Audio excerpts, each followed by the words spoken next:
What's up, everybody? Welcome back to another episode of the B Team. We got Mikey over there. We got Mother over here, and we're back. It's been maybe like a week or two. Yeah. You know, we gave last week its own breath because, I mean, Mike,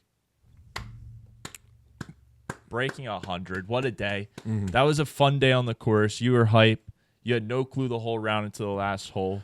One of my favorite moments of the whole round was when I was like, you could four-putt that probably. I think I was just in shock. Yeah, because I rewatched it and I understood what you were talking about. Yeah, the way you looked because at me. the way you say it, it's like you could four-putt that. It's like, okay, Muller's just being a dickhead. But then you're like, wait a minute. I could four-putt that and I'll still break it. Yeah. So if you watch the video, number one, I'll say this: great job on the camera. So we got a new camera and this is our first time really trying it out. Mm-hmm. A little bit different. Usually we use our iPhones, but that one, it worked out. But that was the first video, the Breaking 100 video that we recorded all year.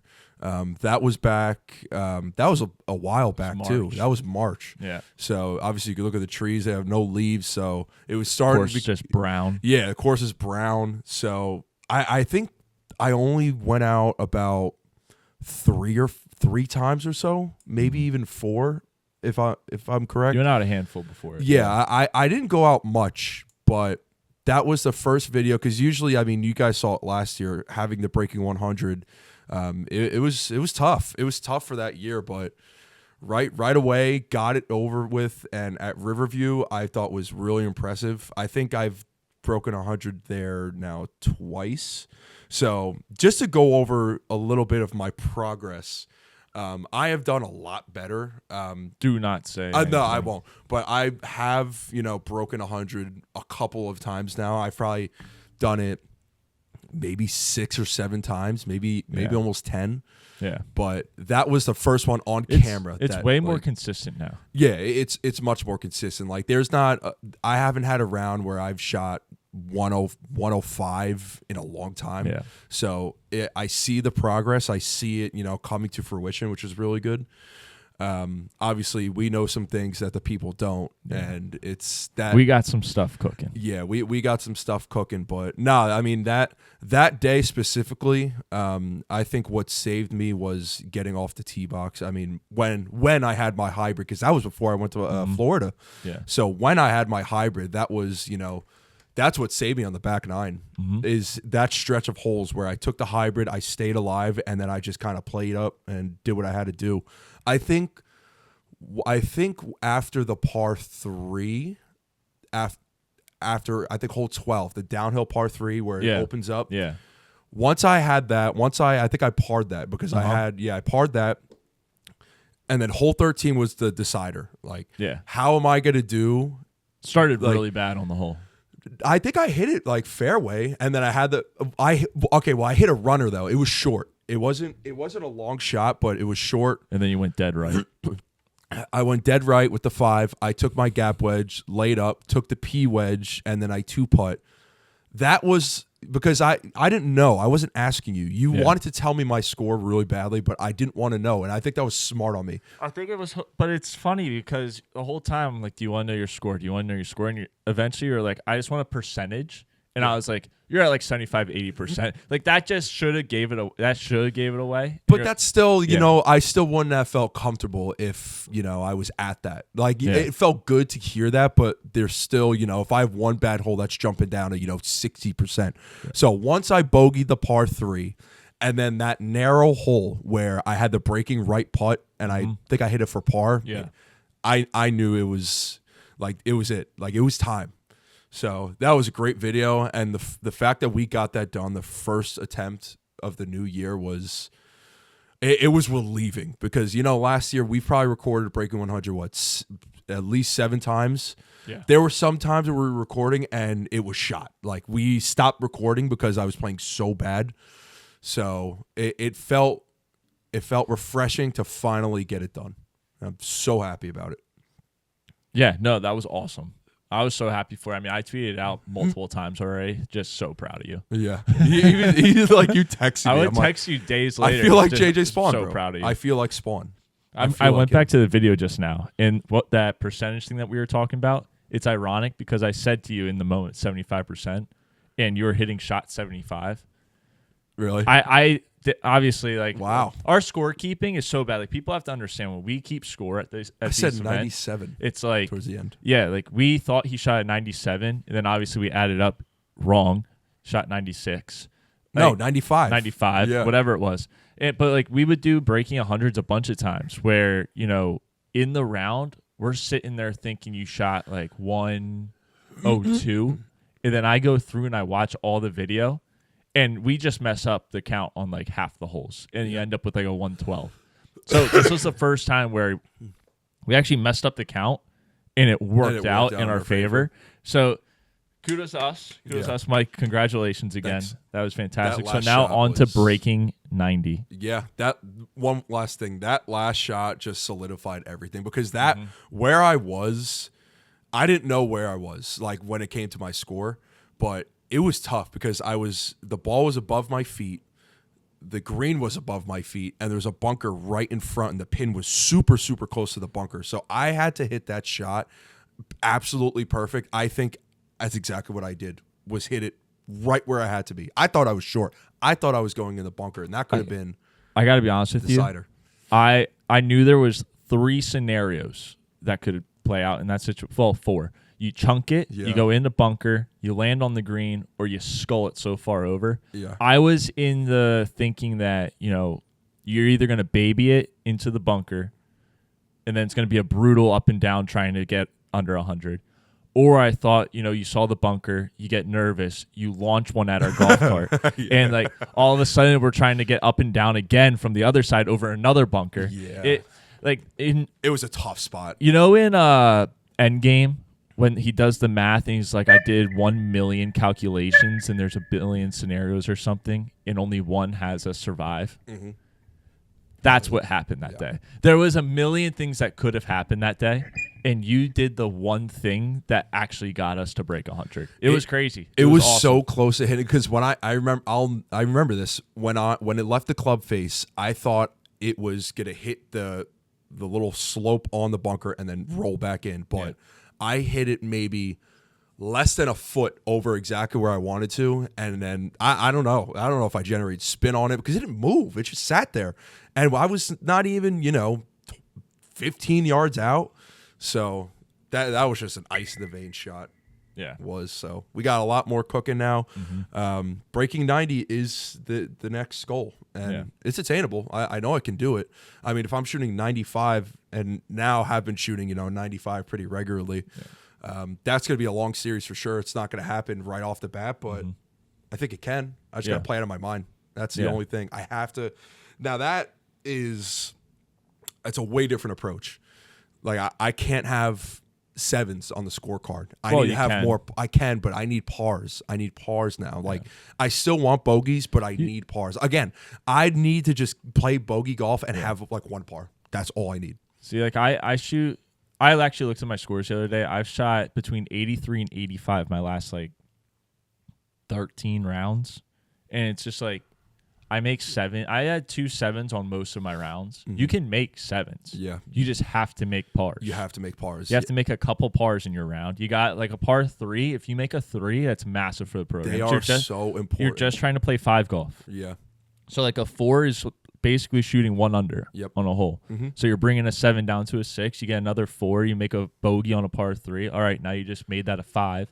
You're right back on track. Par 3s, and I noticed this with the Breaking 100 challenge, they are the most essential. I think they are the most important holes in, for your breaking goals challenges and whatnot. Because, you have your par 5s, and you could potentially birdie one. Salo, they're going to seize. No. But, yeah, and, if you birdie, you get a 4, which is great. But, like, if you could just par.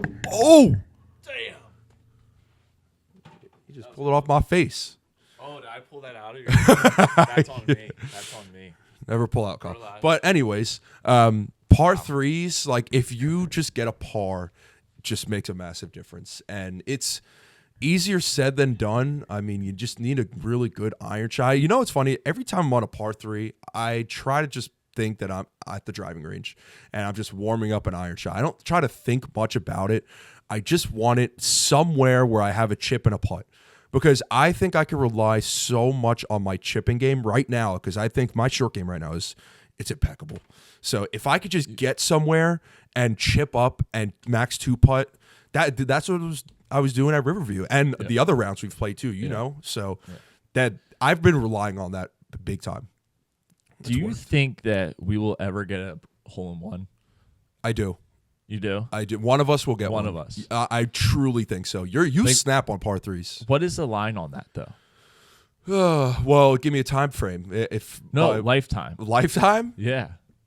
Plus 500. I think we could hit one. So we're gonna get one. Yeah, 100%. That's not great. We're gonna get a hole in one. If I don't get a hole in one before I die, I suck. I'm going to get a hole in one. It will happen. Well, I mean, listen, I've holed out from 150 before, 130. Remember that Sawmill? Yeah. I rushed my shot too. Like I know you could do it on a par 3. It's just you just gotta get lucky at the end of the day. That's what There's no it's skill. It's all luck at that point. So the skill is just putting it near the hole. There are a lot of friendly par 3s around this area though that you really could hit a hole in one. Like Bethlehem, you can hit a hole in one on both of those. I mean, the one near Ilks Mill, I think that's hole in one worthy. Mm-hmm. Southmore, that one, I think it's hole 12. There's 2 par 3s. Those are both hole in one worthy. The one where you have to shoot, there's a little ridge right here. They had like a little creek there before. Oh yeah, that one you can hit, and the other par 3 where you're taking like a P wedge or an attack wedge. Yeah. There are so many. Like you just need to have one good shot. And I don't think the greens are that enticing where it's gonna like roll off and you're gonna look like you're playing at Oakmont. No, you're gonna be fine. Yeah. Speaking of Oakmont, JJ Spaun. Shout out to JJ Spaun. Dog. What a way to go out. Oh man, it's why. Okay, I remember why I like JJ Spaun is that he's My that cousin big. hates him. Does he really? Yeah, hates him. He's just like. He's just out there playing. He's kind of like I don't know, like he's like a Joel Damon if he wasn't a fucking douche. Like I like Joel Damon though, but you root for a guy like him because no one. You just call Joel Damon a douche. Well, he has douche mentalities, But I like the guy. What are those? I would love to go get a beer with him. Talk shit on himself when you're as a pro. Okay.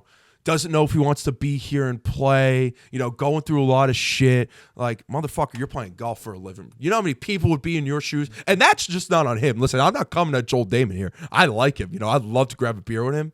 I think Rory's a bitch. You think Rory's a bitch? Yeah. Why? I think that's us all thinking that Rory winning the Masters and getting the Grand Slam done was just going to free him up and he was going to be the best of all time. Like, I think it's just done the complete opposite. I think this man does not even care anymore. He's out here. He said openly, he's like, yeah, it's easier when you don't even care if you make the cut. He goes, once I started playing like that, it was way easier to play this course. I was just like, dude, what are you doing? Like, you want to think that you're one of the best players of all time, and you don't even give a crap. Like, yeah, like, why would I cheer for you? You don't even talk to the media, whether it's good or bad. You don't look like you ever want to play. You're breaking team markers. He's a bitch. He's a bitch. He's an Irish little bitch. I think I'm going to agree to disagree in a way because I feel like he's been the face of PGA for a while now. And I think he's just so fed up with all the fucking bullshit he has to do outside of golf. There was a point where, but he hasn't had to do it for 2 years now. I mean, yes and no. All he's had to do is go to the golf course and play. I think the whole merger thing, like he was like the face of PGA, and I feel like it was just taking away from like what is like just golfing. Like but that was 2 years ago. True. Now okay. Number one, I think he's gotten worse. I think Oakmont just broke him. I think it broke him, and I think it broke Scotty. But it didn't break Scotty, but Scotty was frustrated. Did you just rip ass? No, that was upstairs. Oh, okay. I think Oakmont just screwed everybody up. Everyone was not happy with that. That's fine. So then explain the last week that he played when he didn't want to talk to media and the week before that. So basically every week after the Masters when he decides not to talk to the media and he's breaking he didn't make the cut either, right? Last week? No, he did not. Yeah. I think he just doesn't want to fucking do it. He's tired of the media. I think he just doesn't want to talk to them. That's fine. But then don't act like a bitch on the course. Yeah. I feel like he was thrusted into that role, though, because he was... Which role? Just like, I don't know, being the media spokesman of the PGA. Yeah, but that was 2 years ago. But I feel like he still has that, Like, he's still stuck to it. You know, he can't. Then why doesn't he talk to the media? Because he doesn't want to. Yeah, so then he doesn't have that role. I mean, you can't say that.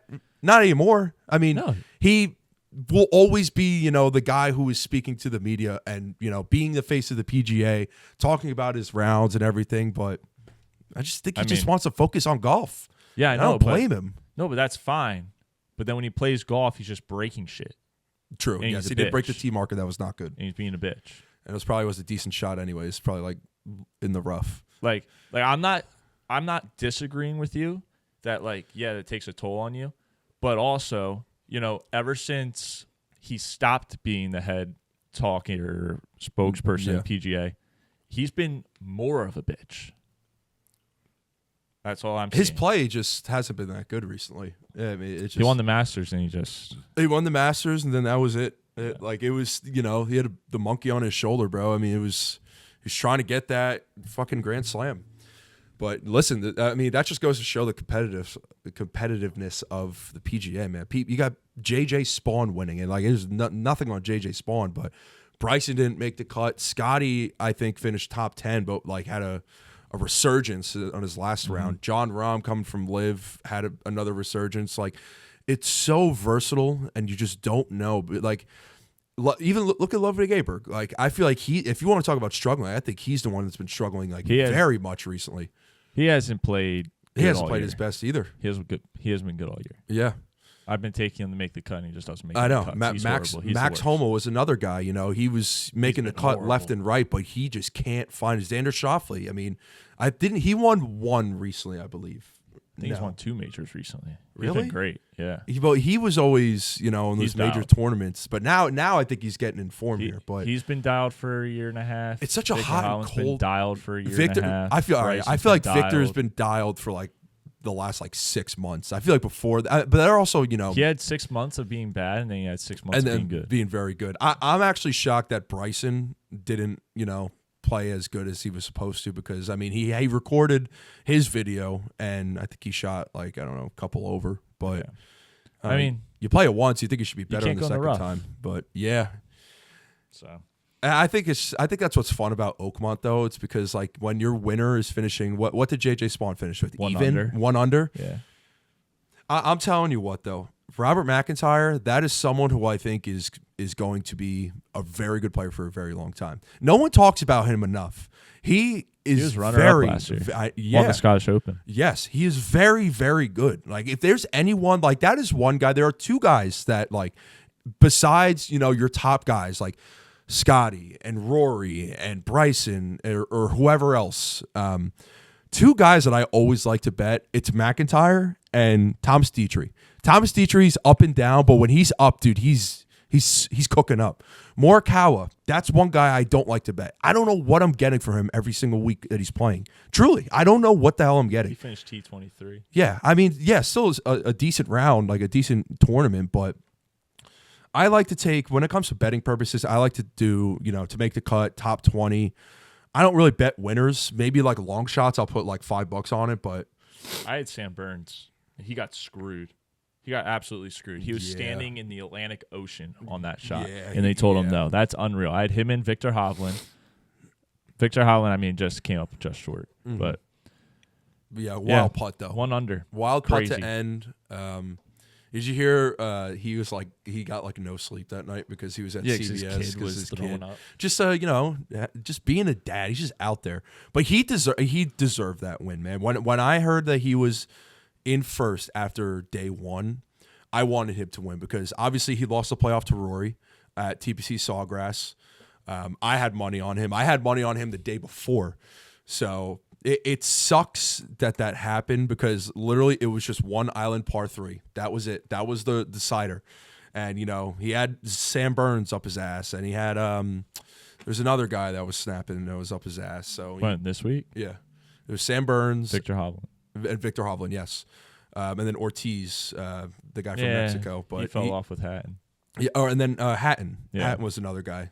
Yeah. So That putt, all he had to do was 2-putt. And like in that moment, man, that is tense because that was not you're at Oakmont, man. That's not an easy putt. You know, if you don't hit it hard enough, that's rolling back to exactly where you were, if not even on the fringe. So what a freaking putt to end it. That was electric. Electric. What a course, man. And the fact that that's in Pittsburgh too, we have to go next year. To what? Oakmont. Just go to a PGA good luck. event. Good luck. What you mean? Oh, is it bread? Well, it's private. Absolute Well, bread. one, it's super private, and two, it will not go back. It doesn't go back to the same place. Oh, does it not? No, it goes. So Oakmont won't have it again for another probably 4 or 5 years. Damn.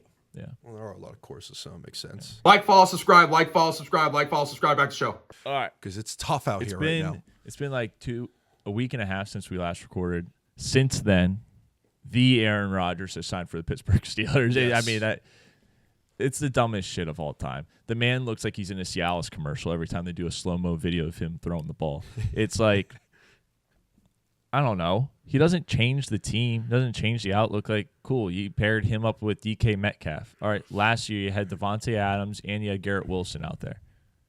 Like, it didn't. Yeah, he put up good numbers. It doesn't change the fact that he's just not built to play in the NFL anymore. He's not quick enough. He can't get out of the pocket. He can't operate. You know, yeah, sure, you're in a better organization possibly because 100%. it's like, but the Steelers, they're still hovering around 500 every year. It's not like they're a great organization right now in terms of winning. Like the Jets last year, they were hovering right around a 500 season basically. They could beat anyone, they could lose to anyone. The Steelers are in the same boat.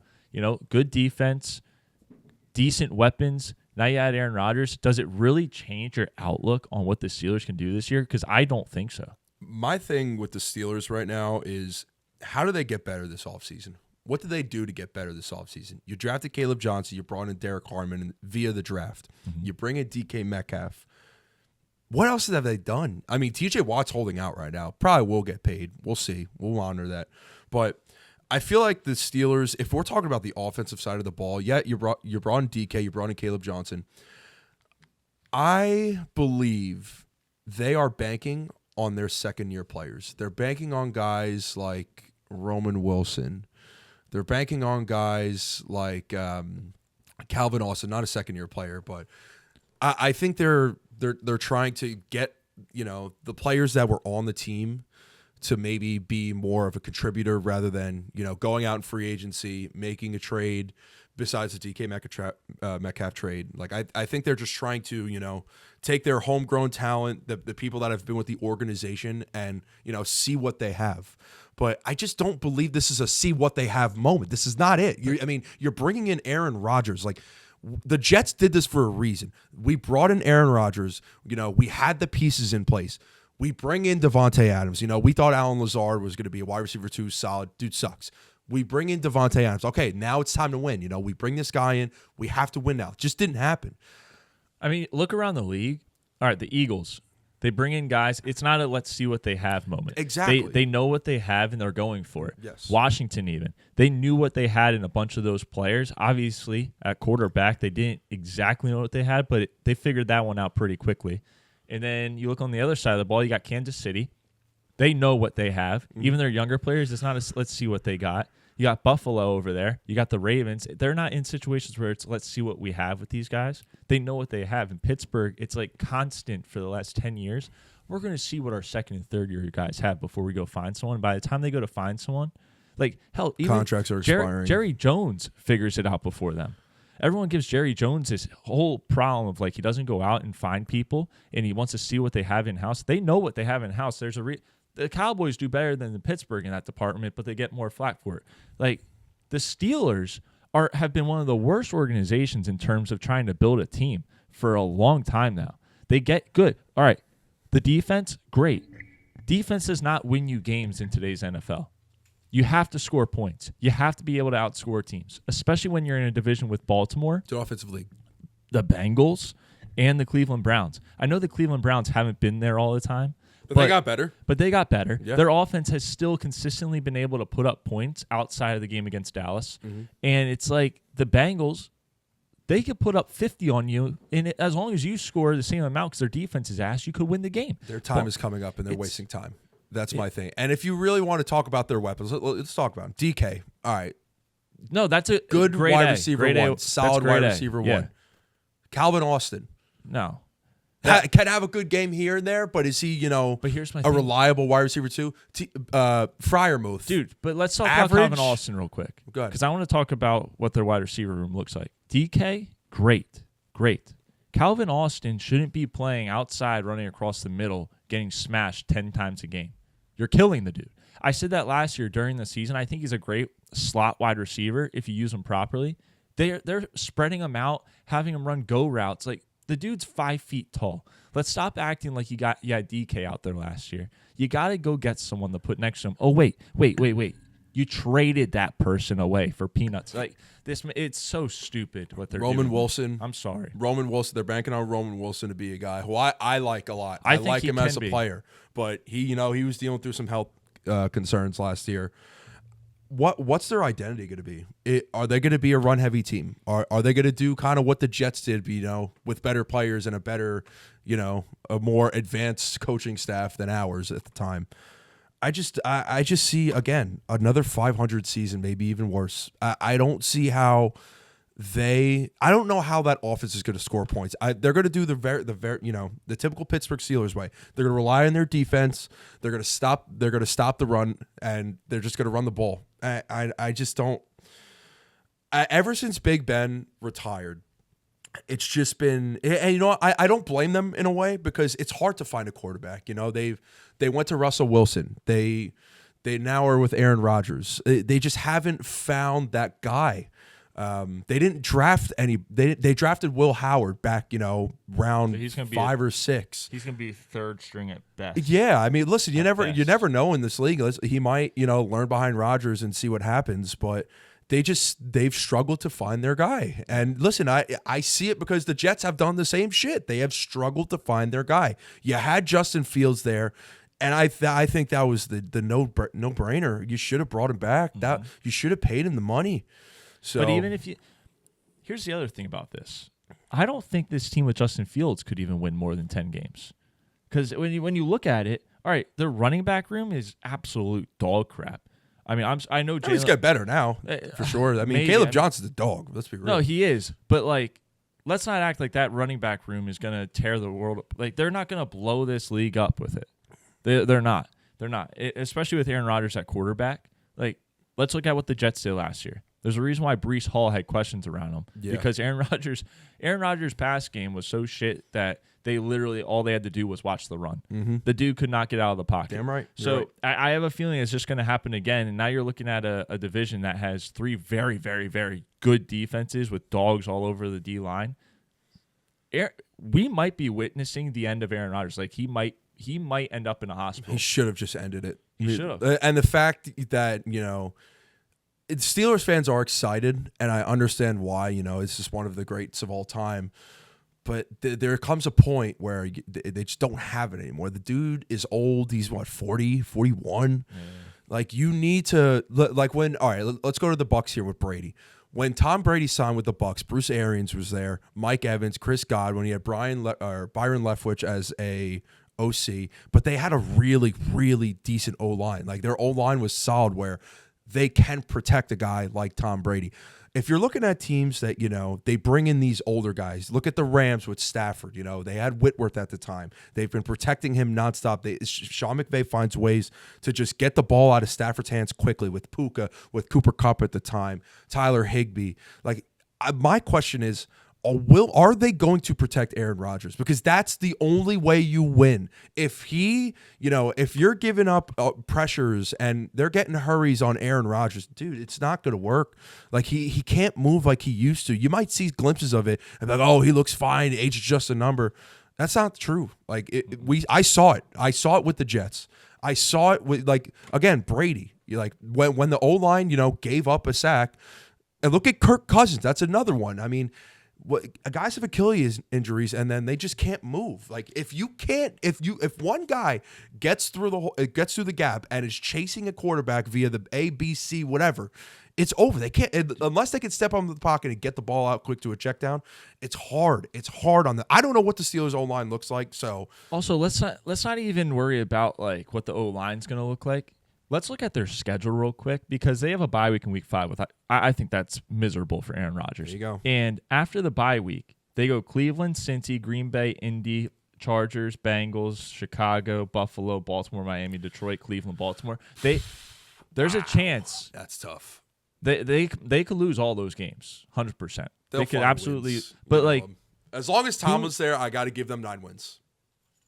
who I just have to leaves find a first, way. Tomlin or Rodgers? Rodgers, 100% Rodgers. So is leaves. Rodgers done by Thanksgiving? Oh, this no. I think- this is I think it's a he's 1-year done. deal, and it's done. And I think retirement is on the way. If they don't win more than 5 games by Thanksgiving, I think Will Howard has to be thrown in. I don't think it's a bad option though. Like they need to find a solution at quarterback. As long as Mike Tomlin is there, they need to find what they have. Everyone knows what Rodgers is. They know what they have in Rodgers. Hence, if they, pending if they could protect him. But they need to find it all. They need to find the future. I don't know if Will Howard is the future. I think that was just, let's just take this guy and let's just, have him sit and learn, which is fine. That's fine with me. But would it be the worst thing to let Will Howard play at Chicago? Depending on their November record, 23. but That's what I mean, though. But that's It's- what I'm saying, though. If they are absolute dog crap and they've won like 2 or 3 games going into that week, what is the point? Because they follow that week up with Buffalo, Baltimore, Miami, Detroit, Cleveland, Baltimore. They're a tough You're schedule. not winning those 6 games if your season's already in the gutter. You're not. We're So not even is talking about Chicago- the other AFC teams in the conference. We're not talking about Denver. We're not talking about the Chargers. No. We're not talking about the Patriots. Like there are this fucking conference is loaded. Yes. I know we talk about the Colts pretty often. Like Just 'cause Danny it's funny. Dimes is going to It's be their. just Yeah, it is funny, but like Danny Dimes is going to be their starter. I think they're an in the hunt team. I truly do. If Danny Dimes, I don't want to move over here, He but looks so good in those videos. dude, like I talked about this with my buddy recently, and it made me realize that their weapons aren't as bad as people think. With AR, they look bad because AR is bad. But when you have Michael Pittman, who is a good wide receiver 1, solid. Gets you the targets, 9 targets, 6 catches for, 80 to 90 yards, can surpass 100. Josh Downs, super nice slot. Alec Pierce, great deep threat. Tyler Warren's now there. JT's there. They have a decent own line. Like there are teams that are, striving to get a lot better and are trying to find their quarterback. Like I think it's just getting harder for Pittsburgh right now. Listen, we talk about the Browns and how fun they're going to be with, Shador, Gabriel, Flacco, 2-time Kenny Pickett. Like, they're not going to be good. But there are teams that are coming around and, are making a move. Look at Denver. I think Denver's a playoff team every single year now since Bo is there. I don't know how they get worse. They're going to be a playoff team. Like, that's already – all right, that's one wild card spot. All right, let's go through it. That's one wild card spot. Let's just take the favorites to win the division. Well, Chiefs, let's Bills. be honest here. Chiefs, Bills, Ravens or Bengals. Both. Yeah, I think one of those teams gets in. So that's 2 teams in the wild card now. Now there's one more team. So it either could be Houston, the Colts, Patriots, Chargers. Jets, Chargers. Throw the Raiders in there if you want. I guess probably not. No. And then an AFC South team. I mean, the Jaguars. You never know. Like they're all like the Jaguars get Travis Hunter. They get Liam Cohen. Cam Ward straight out. Cam the Ward, gate. Titans. They're a new system. I think it's a stretch if they make the playoffs, but Cleveland. the Steelers have to. They got to win games now. They need to score points. Dude, the Steelers have 3 playoff teams in their division. Cleveland could be there. I think with Gabriel or Shador at quarterback, hell, even Flacco with that team, I think that there's a chance that they could make the playoffs.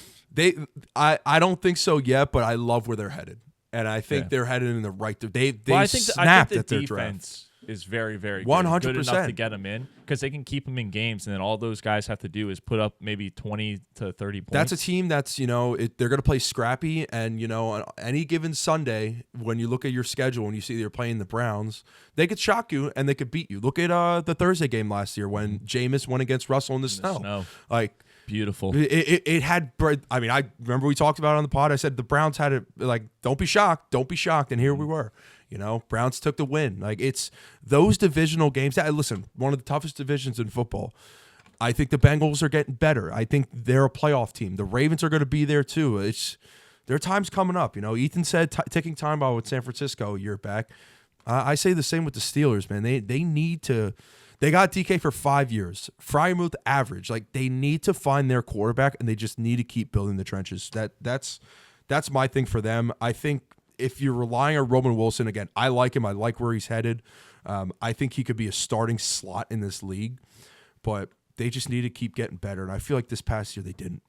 That's fair. That's my only thing. I agree with you. No, I agree with you. I think a lot of put it. people are going to agree with you because, this Steelers team, it's kind of, all right, this is going to. I'm not trying to be biased either. No, this is going to kind of dig at you a little bit. Hopefully you don't take it too hard. That's fine. But, like, when the Jets signed Rodgers what was that, 2 years ago? Mm-hmm. Everyone was excited that was involved with the Jets. I mean, No, be honest. There was a lot of excitement around it. I mean, from other Jets fans, yes. That's what I mean. The Jets Twitter was losing their mind. I know you weren't. They were losing their mind. But everyone else was. There was a lot of excitement around it. And what happened? Like, it was a bunch of average guys being put around him. And, you had your Sauce. Shit show. You had your Sauce Gardners. You had that defense that was very good the year before. And you had Garrett Wilson on the offense. You had Breece Hall. Look at this Steelers team. It's kind of built the same as when the Jets took Rodgers. Like, DK is a bigger name than Garrett Wilson was at the time. Maybe this defense is a bit better than what that Jets defense was. But are the rest of the weapons in that O-line really, like, that much different and that much better than what the Jets had at the time? On top, the only thing that's different is Rodgers isn't bringing in his gang of buddies. That's the only difference. Yeah, that was the deciding factor. I think that's the only reason why I'm still, there's like a little piece of me that's like, okay, maybe Tomlin has some control here and he can figure it out and get a 10 to 12 win season. But I'm struggling to see it. I'm 95% in on them winning like 6 or less games. This is how it's going to go. Ready? They're going to lose they're going to win like 4 games and they're going to lose 2. And they might win 3 in a row, and everyone's gonna be like, "Oh my God, the Steelers are back!" And then they're just gonna hit a wall. They're going to get a lot of people's hopes up, and we got Steelers fans listening all the time. I know who you guys are. Like they're gonna roast us. They're gonna come at us. We're gonna be ready for it. But we were right last year. Were we wrong? 9-8 playoffs, first round exit, and we had this conversation about Tomlin, and we're getting so much shit about it. And it's not on him. Tomlin's one of the greatest of all times. But you got to, listen. You got There's also something to be said if we go back to what you were saying about Tom Brady when he went to Tampa Bay. Yeah, the Tampa Bay team was solid. You don't win a Super Bowl without a solid team. They were very good. But also, there's a difference in quarterback play. Yeah. Aaron Rodgers wasn't going to Super Bowls consistently coming into his Jets years, coming into this year even. Tom Brady was coming off of a number of years of success, going to Super Bowls consistently. It wasn't like he had a hiatus for 5 years where he wasn't at a Super Bowl or at least competing for one and then just showing up at the Bucs and trying to win. Oh, you won one. Like, Aaron Rodgers he doesn't go to Super Bowls. He's overrated. He doesn't go. I truly believe he's win. Overrated. Like, he has 1 Super Bowl victory. Statistics, 1. Great. I get his stats are great. He looks really cool when he plays. He gets people off sides. There's a reason why Tom Brady's the GOAT, though. I'm going to tell you this. Ready? This is a hot take. I think Big Ben Roethlisberger has more. I think I'm with you. has better numbers and was a better quarterback than Aaron Rodgers. Okay. There you go, Steelers fans. Because he has more passing yards. He has 1 Super Bowl? I think he has 2. I think he's got 2. I think 2 Super Bowls. He's been in the playoffs every single year. Phillip Rivers, we could talk about a lot of other quarterbacks that are better than this guy. Everyone raves about Rodgers. Let's list them off. Ready? So here's who's better than Aaron Rodgers. Big Ben, Brady, Joe Montana.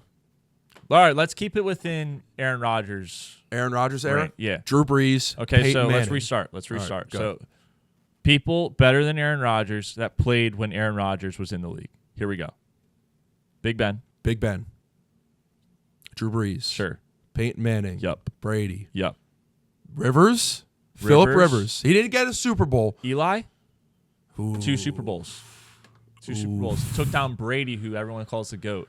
And Oof. No, I don't want want the Giants. The Giants were going to the playoffs. Oh God, he's such a tough person. Were the Giants with Eli a better playoff team than Green Bay was with Aaron Rodgers? Yeah. Yeah.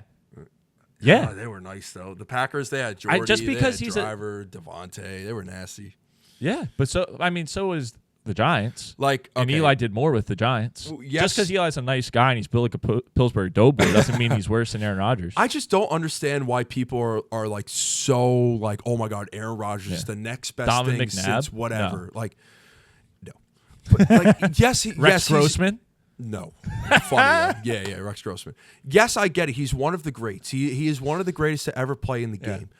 But I think people are going overboard with it. Pat Mahomes. He said once. I think he's only had one Super Bowl appearance and he won it. Congratulations, you're 1-0 in the Super Bowl. Ready? Like, I'm taking Drew Brees over him any day. If someone says otherwise, they're an idiot. Pat Mahomes, Lamar Jackson, Josh Allen. All better than Aaron Rodgers. Yeah, definitely. Yeah. I 100% think so. Yeah. I really do. Absolutely. Lamar, it's close with Lamar. Different style quarterback, but he's also been the best quarterback in the league on multiple occasions, like playing wise. If we take out if we take out Super Bowl wins, everything just based on pure talent and numbers, no Super Bowl wins. Sure. I'm taking Lamar. I'm taking Josh Allen. I'm taking Mahomes. I'm still taking Big Ben. I'm taking Brees. Big Ben, Drew Brees easily, Manning, Burrow. He's going to get there. No, I think he's going to get I there. think he's already there. The way Burrow plays, he puts up numbers. It's not his fault. His defense can't stop a wall from scoring. Mm-hmm.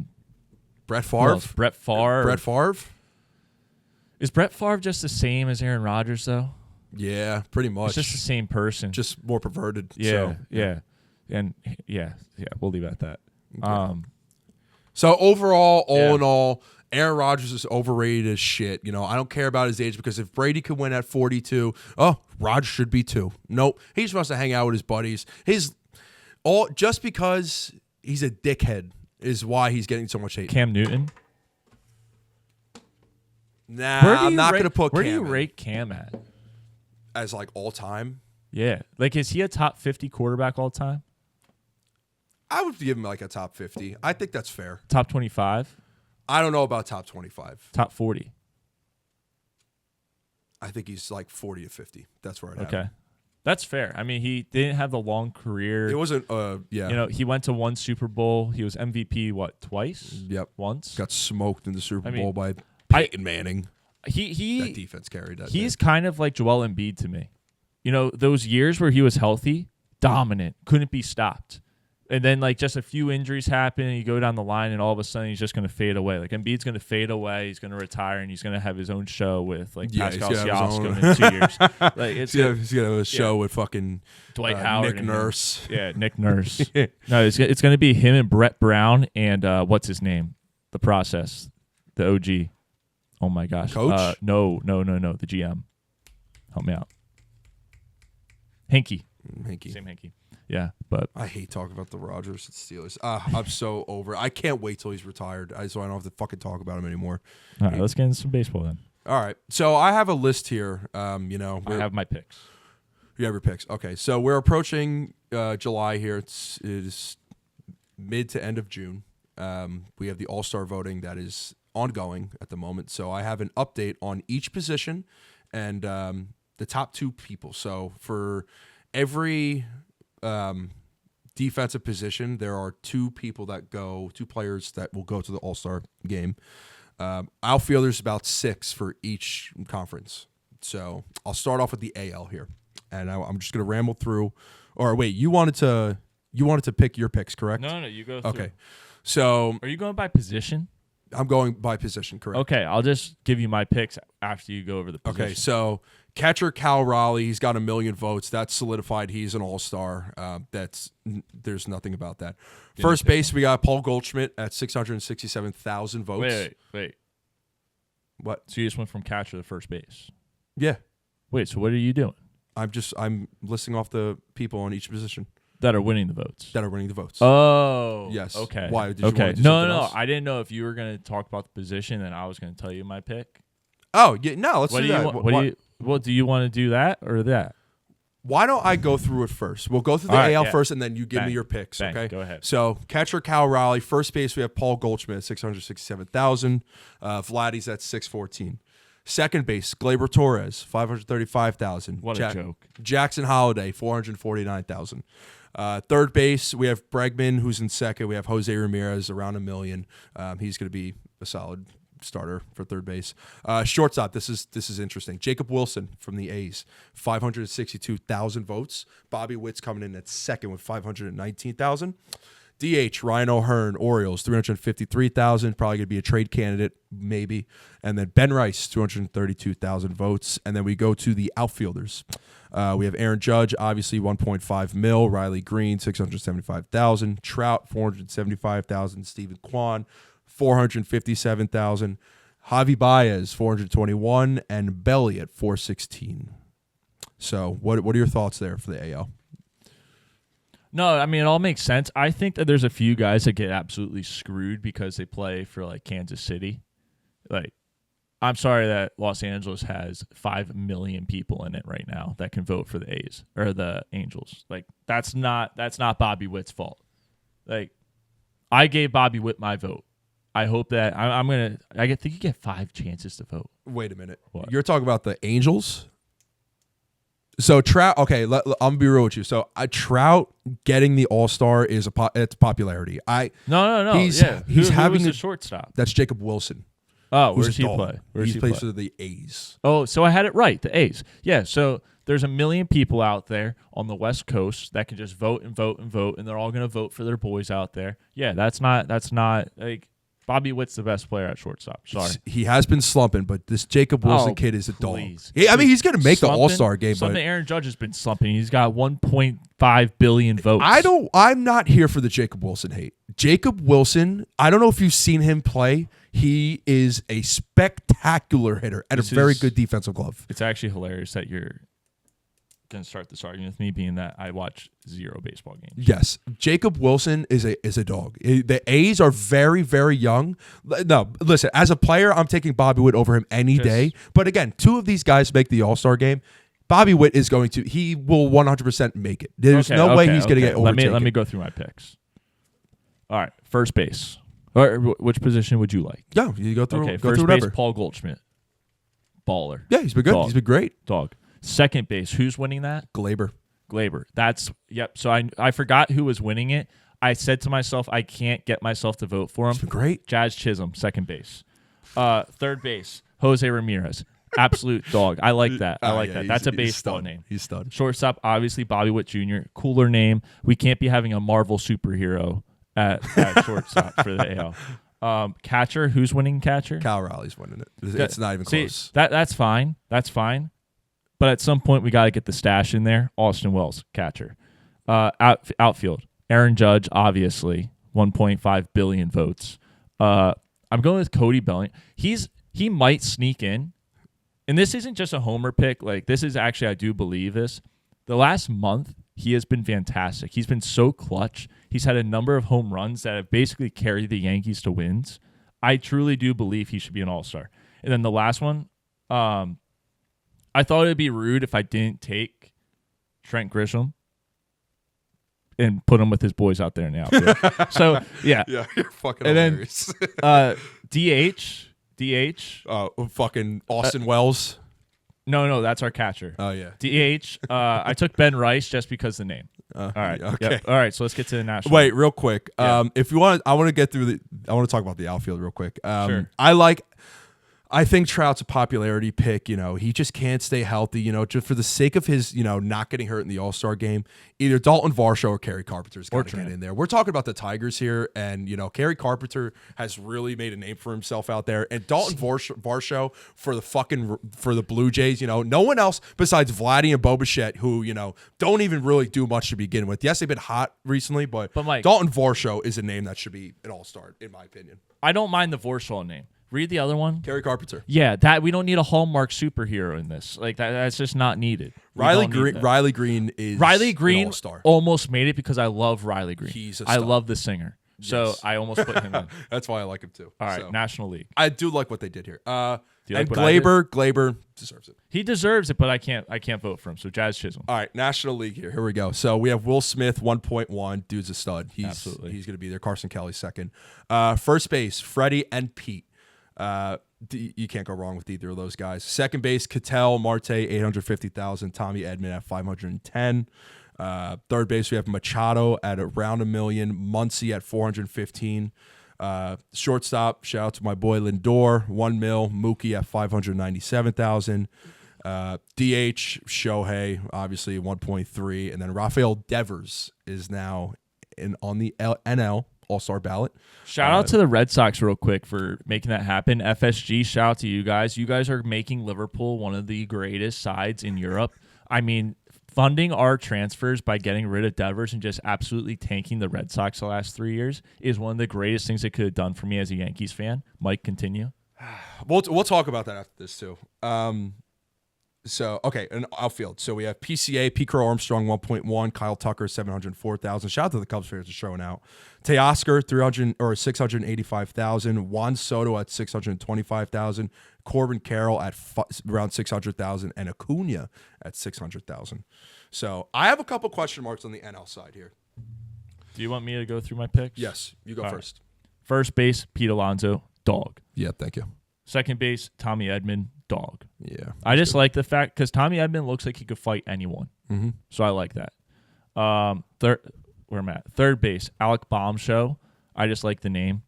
And then dude, shortstop, Francisco Lindor. Yeah. Dog. Yeah. Catcher, Will Smith, great actor. Is married to the wife that is a absolute lunatic. Outfield, Teoscar Hernandez, great name, Yankee killer. Brandon Nimmo, dog. Oh, he voted and then Nimmo. O'Neal Cruz sneaks in there on the back end because he just continues to win me money in the books. Yeah. And then DH, obviously, speaking of books and winning money, Shohei Ohtani. Mm-hmm. He pitched last night. Great showing. He did pitch. Everyone Yes. hyped him up because he was throwing 100 miles an hour that first inning. He only made it through one inning, and he gave up a run. So, honestly, not that good. I don't know why we keep making him the face of baseball. Aaron Judge, face of baseball. Go ahead, Mike. All right, couple questions here. I also don't watch baseball. Eugenio Suarez. This is one guy I think that should make a cut. I think he should be closer than expected.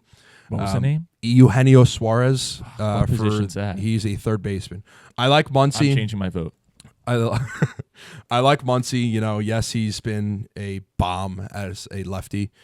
Eugenio's having a hell of a year, though. I mean, he's had a multi-homer games. So has Muncy, but Eugenio's really coming around for the Diamondbacks. That was a great move by them. I think he should be in there. Shortstop. This is another one. I hate to say this. I mean, yes, Trey Turner has been hitting really well.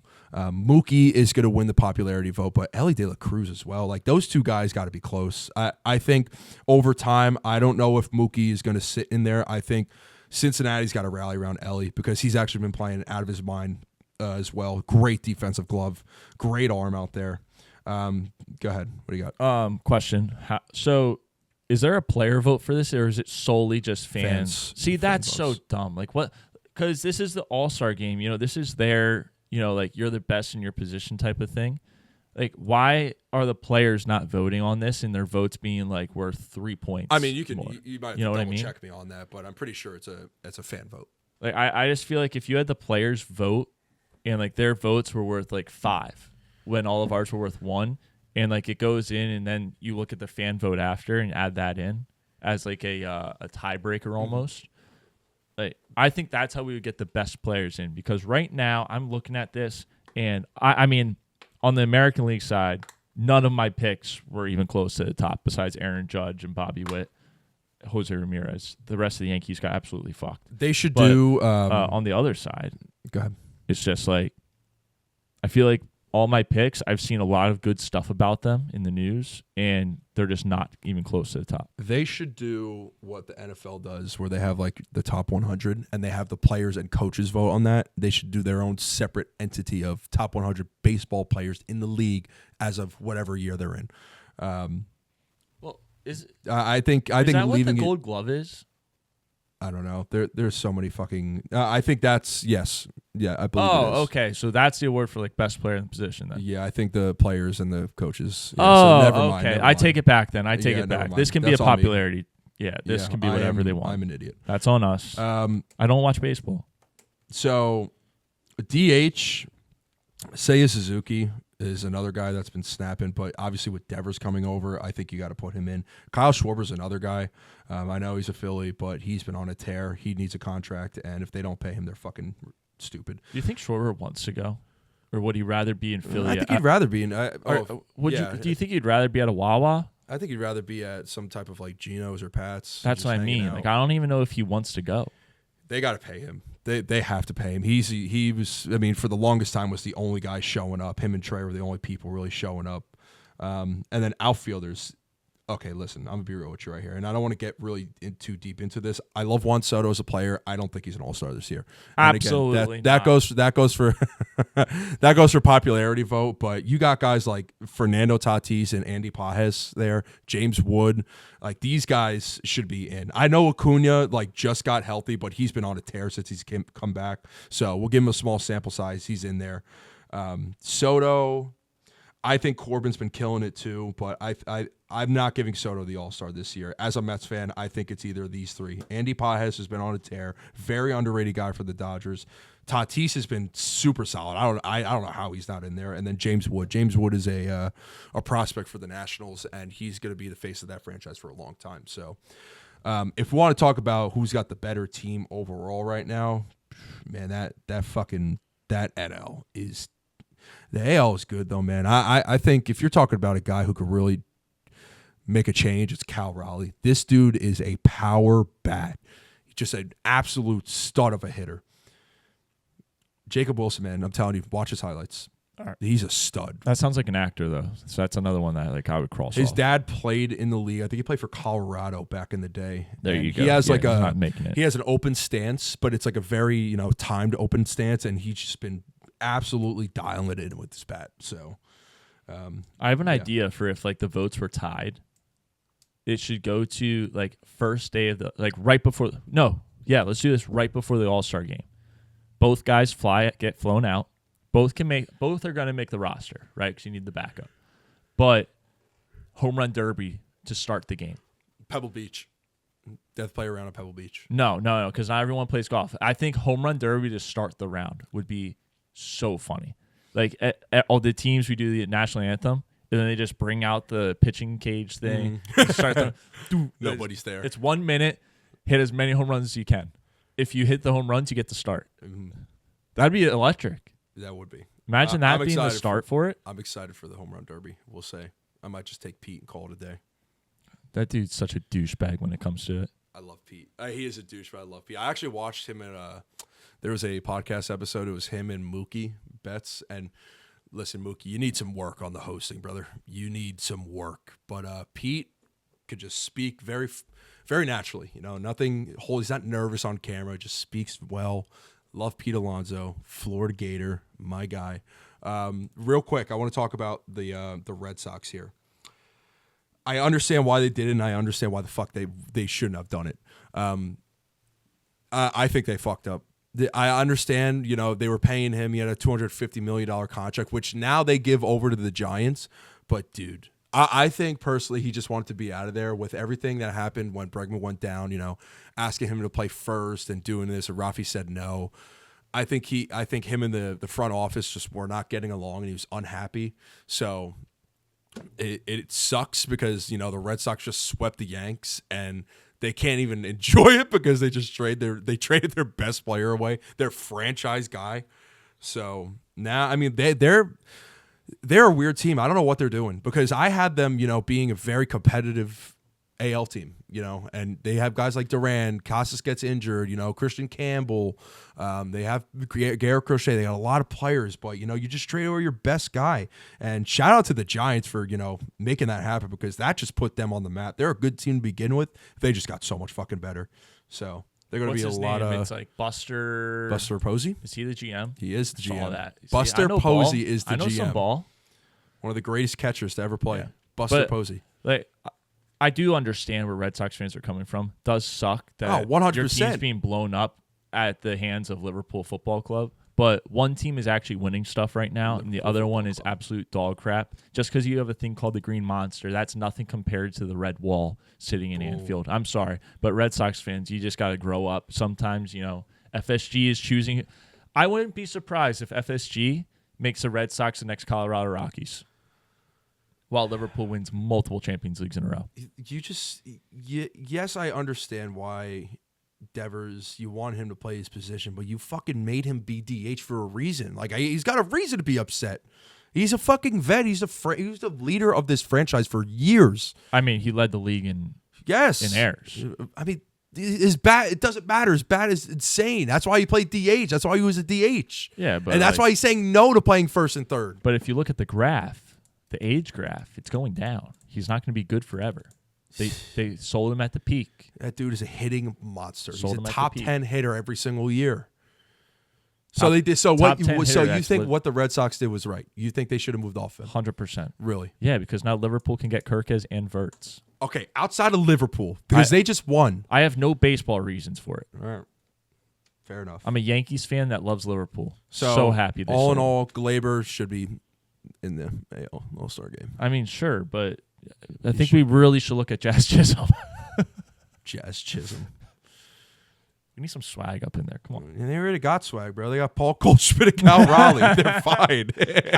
Yeah, we got Hallmark fucking actors up in there. All right.